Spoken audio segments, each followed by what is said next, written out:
여러분, 안녕하세요. 브라키형이에요. 저는 지금 어디로 가고 있을까요? 제가 지금 가고 있는 장소는 바로 캐나다 공룡주립공원입니다. 캐나다 공룡주립공원은 캐나다 알버타에 있는 세계 최대의 공룡 화석 발굴지로 세계문화유산으로도 등록된 유명한 관광지입니다. 이곳에서 여러 투어를 즐길 수 있다고 하는데요. 브라키 형은 이 장소에서 이틀간 총 5개의 투어를 즐겨봤습니다. 과연 이 공룡주립공원에는 어떤 투어들이 있고 어떤 볼거리가 있을지 한번 가볼까요? 여러분, 센트로사우루스 영상에서 많은 센트로사우루스들이 무리 이동을 하다가 자연재해에 휘말려 죽고 그것이 화석들로 발견된 그 이야기 기억하시나요? 바로 그 화석들이 이곳 캐나다 공룡주립공원에 있는데요. 첫 번째 투어는 바로 센트로사우루스 뼈 무덤 트레킹입니다. 집합 장소로 일찍 가봤는데 저기 주차장 옆에 작은 건물이 보이는군요. 무엇인지 보니 발굴된 하드로사우루스류 공룡 화석 전시 건물이었습니다.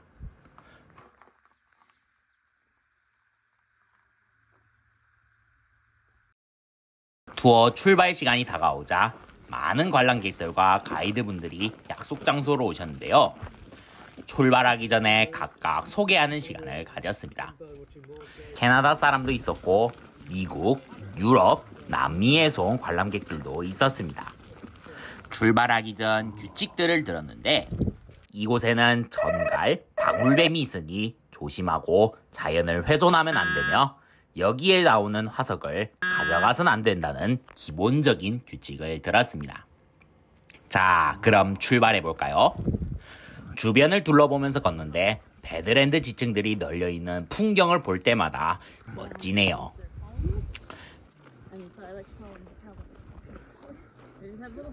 목적지로 이동하다가 몇 번 멈추면서 가이드분들께서 이곳 지형에 대한 이야기와 화석 구별법에 대해 알려주셨는데 화석인지 아닌지 알 수 있는 방법에 대해 들어보니 우선 색깔은 진한 황토색 느낌이며 뼈에 작은 구멍들이 많이 나 있고 옆에 파인 줄들이 있는 것이 바로 화석이라고 알려주셨습니다.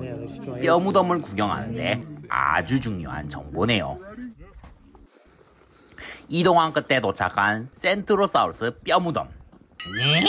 화석이 안 보이는데요? 자, 뼈 무덤 지대를 산찬히 살펴보면 진한 황토색의 무언가가 곳곳에 보이는데요. 이게 바로 센트로사우루스의 화석입니다. 파편적이긴 하지만 자연과 하나가 되어 있는 이런 화석들을 직접 현장에서 보게 되다니 정말 신기했습니다. 저기 덮개로 가려진 무언가가 있는데요. 가이드분들께서 덮개를 열자 덮개에 가려진 다량의 센트로사우루스 화석들이 나타났습니다. 한번 감상해 볼까요?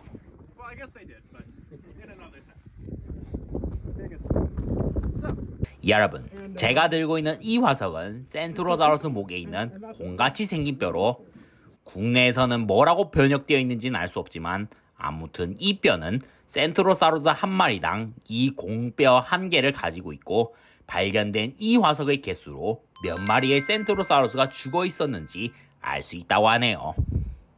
센트로사우루스 뼈 무덤에서 경치를 구경해보고 또 다른 화석이 있나 찾다 보니 투어가 끝나는 시간이 어느새 훌쩍 다가왔고 센트로사우루스 뼈 무덤에서 나가 풍경을 둘러보면서 출발 장소로 돌아왔습니다.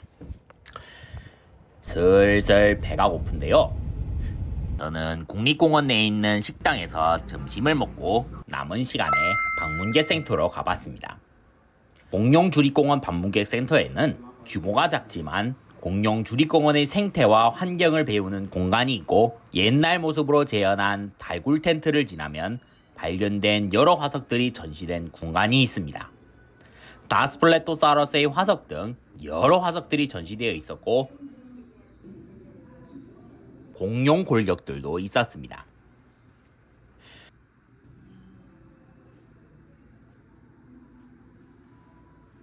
자, 다음 투어는 바로 화석 사파리. 이건 과연 어떤 투어일까요? 공룡주립공원에서 투어 버스를 타고 이동한 다음 걸어서 어느 한 장소에 도착했는데요. 화석 사파리 투어는 어떤 화석이 발견되었는지 가이드분들께서 직접 가져온 화석들을 직접 만져보는 등 관찰하고 관찰한 내용을 토대로 주변에 널려있는 화석들을 직접 찾아보는 투어입니다. 내가 직접 화석을 찾아본다. 이 얼마나 매력적입니까? 저는 관찰에서 얻은 정보를 통해 태저감에 박혀있는 알 수 없는 화석 등등 다양한 화석들을 찾아볼 수 있었습니다. 물론 이게 화석인지 아닌지 모르면 가이드분께 질문해서 확인하는 게 좋겠지요. 다른 관람객들이 발견한 화석들이 모여 있는데 이야, 주변에 작지만 다양한 화석들이 있긴 하네요.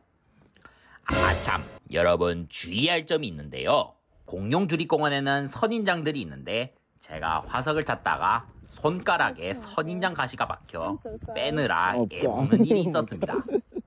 화석을 찾는데 선인장은 꼭 주의해주세요. 화석을 찾는 동안 투어 종료 시간이 어느새 빨리 다가왔네요. 정말 재밌는 투어였습니다.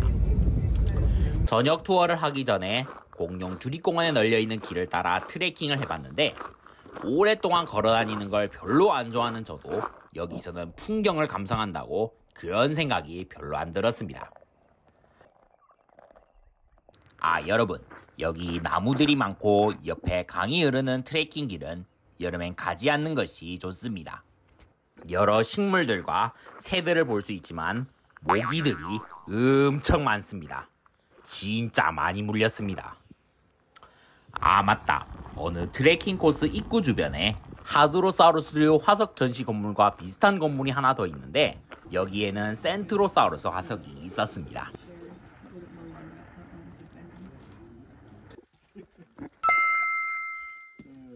저녁에 진행되는 골든 아워 원더는 공룡주립공원에 살았던 원주민들의 역사에 대해 배우고 공룡주립공원의 저녁 풍경을 천천히 감상하는 투어로 공룡화석과는 관련 없는 이야기지만 여기서는 자연이 만든 버섯 모양의 바위들과 들소들이 공룡주립공원 지형에 갇혀 빠져나가지 못한 채 죽은 흔적이 있는 뼈들을 볼 수 있었습니다.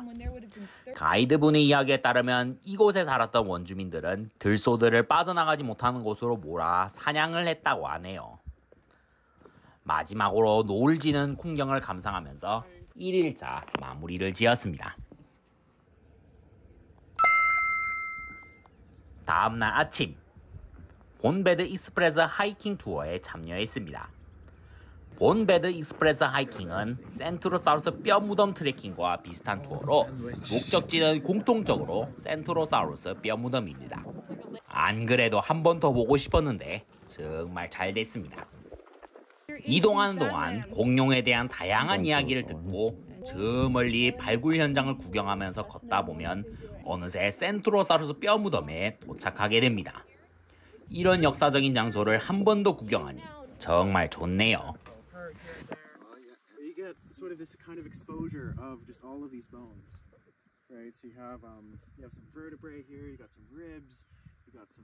그렇게 센트로사우루스 화석들을 계속 구경하니 어느새 투어 시간 끝이 다가왔습니다.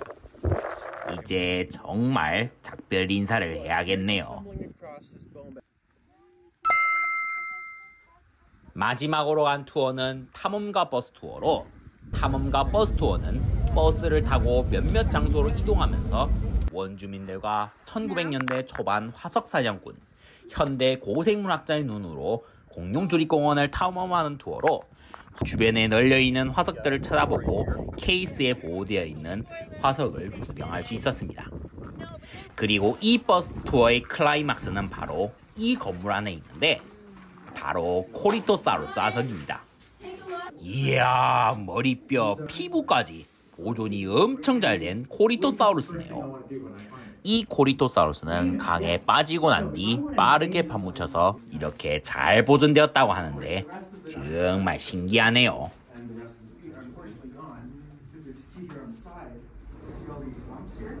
버스 투어를 끝으로 이번 특집 공룡주립공원 둘러보기를 마무리 지었습니다. 자연과 하나가 되어 있는 공룡화석을 직접 찾아보고 관찰하는 재미를 느끼고 싶다면 이곳 공룡주립공원에 방문해 보는 걸 추천드립니다. 물론 투어는 미리 예약하는 게 좋겠지요. 공룡주립공원 공식 사이트에 들어가면 영상에 있는 투어 외에도 다양한 투어들이 있으니 머무는 기간을 고려해서 다양하게 선택해 보는 건 어떨까요? 만약 예약하려는데 사이트가 제대로 안 뜨면 VPN을 사용해 예약을 진행하는 걸 추천드립니다. 브라키오 형이 여행 가기 전에 이것 때문에 난감했었는데 VPN 방법으로 해결했습니다. 그리고 공룡주립공원은 대중교통으로는 갈 수 없으니 캘거리에서 렌트카를 빌리는 걸 추천드립니다. 자, 이제 브라키 형은 어디로 갈까요? 다다음 주 특집으로 돌아오겠습니다. 그럼 다음 주는 재미있는 공룡 이야기를 가지고 돌아오겠습니다. 공룡이 좋다면, 브라키 형이 좋다면 좋아요와 구독 꼭 눌러주세요. 여러분, 다음 주에 만나요. 안녕.